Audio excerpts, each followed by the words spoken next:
Hello আমার সবচেয়ে প্রিয় ক্লাস 8-এর বন্ধুরা, শুভ সন্ধ্যা। লুসি অনলাইন বাংলা ক্লাসে তোমাদের সকলকে জানাই হার্দিক অভিনন্দন। আজ তোমাদের জন্য নিয়ে এসেছি একটা খুব সতেজ, প্রাণবন্ত আর খুবই মিষ্টি কবিতা, সবুজ জামা। লিখেছেন কবি বীরেন্দ্র চট্টোপাধ্যায়। প্রথমে কবি সম্পর্কে কিছু কথা আমরা জেনে নিই। বীরেন্দ্র চট্টোপাধ্যায় আধুনিক বাংলা কবিতার অন্যতম শক্তিশালী ও প্রতিবাদী কণ্ঠস্বর। তিনি ছিলেন মানুষের দুঃখ বেদনা, সমাজের অসঙ্গতি এবং মানবতার পক্ষে অটল দাঁড়ানো একজন কবি, যার কবিতা একদিকে যেমন তীব্র প্রতিবাদে ভরা, অন্যদিকে তেমনি প্রেম, প্রকৃতি ও সুন্দরের প্রতি গভীর রোমান্টিক অনুরাগে সমৃদ্ধ। কবির জন্ম 2রা সেপ্টেম্বর 1920 সালে ব্রিটিশ ভারতের ঢাকা জেলার বিক্রমপুরে, বর্তমান বাংলাদেশে। পিতার নাম হরেন্দ্রনাথ চট্টোপাধ্যায়, মাতার নাম সুরবালা দেবী। তিনি কলকাতার রিপন স্কুল ও কলেজে পড়াশোনা করেন। প্রথম জীবনে অনুশীলন সমিতির সঙ্গে যুক্ত ছিলেন, পরে বামপন্থী রাজনীতির প্রভাবে এসেছেন। তার উল্লেখযোগ্য কাব্যগ্রন্থগুলি হল গ্রহচ্যুত, রানুর জন্য, লখিন্দর, ভিসা অফিসের সামনে, মহাদেবের দুয়ার, মানুষের মুখ ইত্যাদি। আমাদের পাঠ্য সবুজ জামা কবিতাটি তাঁর উলু খড়ের কবিতা নামক কাব্যগ্রন্থের অন্তর্গত। পাঠ্য কবিতাটি শিশু মনের সরল স্বপ্ন এবং প্রকৃতিপ্রেমের একটি সুন্দর উদাহরণ। চোখ বন্ধ করে 1 সেকেন্ড কল্পনা করো, একটা ছোট্ট ছেলে, নাম তোতাইবাবু। সে জানালা দিয়ে বাইরে তাকিয়ে দেখছে গাছগুলো কি অসাধারণ সুন্দর সবুজ জামা পরে দাঁড়িয়ে আছে। ডালে ডালে প্রজাপতি এসে বসছে, লাল নীল ফুল টুপ করে ঝরে পড়ছে। আর তোতাইয়ের মনটা বলছে, আমারও ঠিক এমন একটা সবুজ জামা চাই, চাই তো। কিন্তু বড়রা বলছে, আরে না না, প্রথমে অ আ ক খ পড়, স্কুলে যা। তোতাইয়ের ছোট্ট হৃদয় বলছে, না, আমি গাছের মতো খেলবো, প্রকৃতির মাঝে মিশে যাব। এই ছোট্ট তোতাইয়ের মুখ দিয়ে কবি বীরেন্দ্র চট্টোপাধ্যায় আমাদের কি বলতে চান? কেন সবুজ জামা এতটা জরুরি? কেন প্রকৃতির সবুজ ছাড়া আমাদের জীবনটা ফিকে লাগে? আজকের এই ভিডিওতে আমরা একসঙ্গে কবিতাটি পড়ব আর লাইন ধরে ধরে বুঝব, আলোচনা করব। আর শেষে দেখব কিভাবে তোতাইয়ের স্বপ্নটা আমাদের জীবনের সঙ্গে মিলে যায়। সবাই প্রস্তুত তো? চলো তাহলে শুরু করি। প্রথমে আমি কবিতাটি সম্পূর্ণ পড়ে শোনাচ্ছি। গাছেরা কেমন সবুজ জামা পরে থাকে, আমাদের তোতাইবাবুরও একটি সবুজ জামা চাই, চাই তো। কিন্তু তুই এখন অ আ ক খ শিখবি, স্কুলে যাবি। গাছেরা এক পায়ে দাঁড়িয়ে থাকে, তাদের জামা তুই গায়ে দিতে চাস কেন?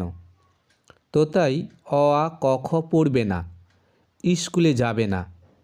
আর এক পায়ে দাঁড়িয়ে থাকা তো খেলা, দাদু যেন কেমন, চশমা ছাড়া চোখে দেখে না। তোতাইয়ের একটি সবুজ জামা চাই, তবেই না তার ডালে প্রজাপতি বসবে আর টুপ করে তার কোলের ওপরে নেমে আসবে 1, 2, 3টে লাল নীল ফুল তার নিজের। চলো এবার আমরা লাইন বাই লাইন কবিতাটি পড়ে ব্যাখ্যা করি। গাছেরা কেমন সবুজ জামা পরে থাকে, আমাদের তোতাইবাবুরও একটি সবুজ জামা চাই। তোতাই নামের একটি বালক, যে শিশু মনের প্রতিনিধি, সে লক্ষ্য করেছে গাছগুলো সারা গায়ে সবুজ পাতার আবরণ পড়ে থাকে, যা তার কল্পনায় সবুজ জামা। তোতাই ভাবে গাছের মতো সেও সবুজ জামা পরে প্রকৃতির সঙ্গে মিশে যাবে। এখানে সবুজ জামা প্রকৃতির সতেজতা, প্রাণশক্তি ও সৌন্দর্যের প্রতীক। এখানে তোতাইয়ের প্রকৃতি প্রীতির পরিচয় পাওয়া যায়। তারপর দেখো, চাই তো, কিন্তু তুই এখন অ আ ক খ শিখবি, স্কুলে যাবি। তোতাই সবুজ জামা চায় ঠিকই, কিন্তু বড়রা বলেন না, আগে পড়াশোনা কর, স্কুলে যা। শিশুর স্বাভাবিক প্রকৃতি ভালোবাসার সঙ্গে আধুনিক শিক্ষা ব্যবস্থার সংঘাত এখানে দেখানো হয়েছে।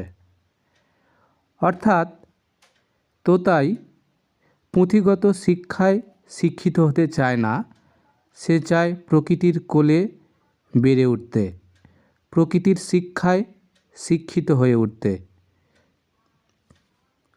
তারপর দেখো, গাছেরা এক পায়ে দাঁড়িয়ে থাকে, তাদের জামা তুই গায়ে দিতে চাস কেন? বড়রা বলছেন, গাছেরা তো এক পায়ে অর্থাৎ শিকড় দিয়ে দাঁড়িয়ে থাকে, তাদের সবুজ পাতার জামা তুই কেন পরতে চাস? এটা যেন অসম্ভব, কিন্তু তোতাইয়ের কাছে এটা একটা খেলা, এটা আনন্দের প্রতীক। তারপর দেখো, কবি বলছেন, তোতাই অ আ ক খ পড়বে না, স্কুলে যাবে না। তোতাই জেদ করে বলে, পুঁথিগত বিদ্যা চাই না, স্কুলে যাবে না। সে প্রকৃতির মাঝে বড় হতে চায়। তারপরে দেখো, কবি বলছেন, আর এক পায়ে দাঁড়িয়ে থাকা তো খেলা, দাদু যেন কেমন চশমা ছাড়া চোখে দেখে না। এক পায়ে দাঁড়ানো তোতাইয়ের কাছে একটা মজার খেলা, কিন্তু দাদু চশমা ছাড়া কিছু দেখতে পান না, অর্থাৎ বাস্তব জীবনকে সরল চোখে দেখেন না, তাঁর চোখ কৃত্রিমতায় আবদ্ধ। এখানে চশমা বাস্তববাদী যান্ত্রিক দৃষ্টিভঙ্গির প্রতীক। তোতাইয়ের সরল মন বড়দের বোঝাতে চায়, প্রকৃতি দেখার জন্য কোনো কৃত্রিম সাহায্য লাগে না। তারপর দেখো, কবি বলছেন, তোতাইয়ের একটা সবুজ জামা চাই, তবেই না তার ডালে প্রজাপতি বসবে, আর টুপ করে তার কোলের উপরে নেমে আসবে একটা দুটো তিনটে লাল নীল ফুল তার নিজের। সবুজ জামা পরলেই তোতাই গাছের মতো হয়ে যাবে, প্রাণবন্ত, সতেজ। তার হাত অর্থাৎ ডালে প্রজাপতি এসে বসবে, আর তার কোলে রঙিন ফুল টুপটাপ করে ঝরে পড়বে। এটা শিশুর কল্পনা, প্রকৃতির সঙ্গে পূর্ণ একাত্মতা, আনন্দ ও সৌন্দর্য এর মধ্য দিয়ে প্রকাশ পায়। তাহলে এখন আমরা তোতাইবাবুর সঙ্গে একটা ছোট্ট কিন্তু খুব সুন্দর, সবুজ, সতেজ আর আনন্দময় যাত্রা শেষ করলাম। তোতাইবাবু তোমাদের মতোই একটা ছোট্ট ছেলে। সে চায় গাছের মতো সবুজ হয়ে বেড়ে উঠতে, প্রকৃতির সঙ্গে মিশে যেতে। সবুজ জামা মানে শুধু কাপড় নয়, এটা প্রাণের রং, আনন্দের রং, পৃথিবীকে বাঁচিয়ে রাখার রং। কবি বীরেন্দ্র চট্টোপাধ্যায় আমাদের বলছেন, পড়াশোনা করো, স্কুলে যাও, বড় হও, কিন্তু প্রকৃতিকে ভুলো না, প্রকৃতিকে ভালোবাসো। সবুজ না রাখলে পৃথিবীতে ফুল ফুটবে না, পাখি গাইবে না, প্রজাপতি উড়বে না। তোতাইয়ের মতো সরল চোখে প্রকৃতি দেখলে জীবন সত্যিকারের সুন্দর হয়ে উঠবে। এখন তোমরা কমেন্ট করে বলো, আজকের কবিতা থেকে তোমরা কী শিখলে? তোতাইয়ের মতো তুমি প্রকৃতির জন্য কী করতে চাও? গাছ লাগাবো, প্লাস্টিক কমাবো, গাছের যত্ন নেব, কোনটা? আজ থেকে আমরা সবাই প্রতিজ্ঞা করি, সবুজ রাখবো, প্রকৃতিকে ভালোবাসবো। তোমরা তোতাইবাবুর মতো সবুজ হয়ে ওঠো, জীবনকে রঙিন করে তোলো। ধন্যবাদ সবাইকে আজকের ক্লাসে অংশ নেওয়ার জন্য। দেখা হবে পরের ক্লাসে। ভালো থেকো, সুস্থ থেকো।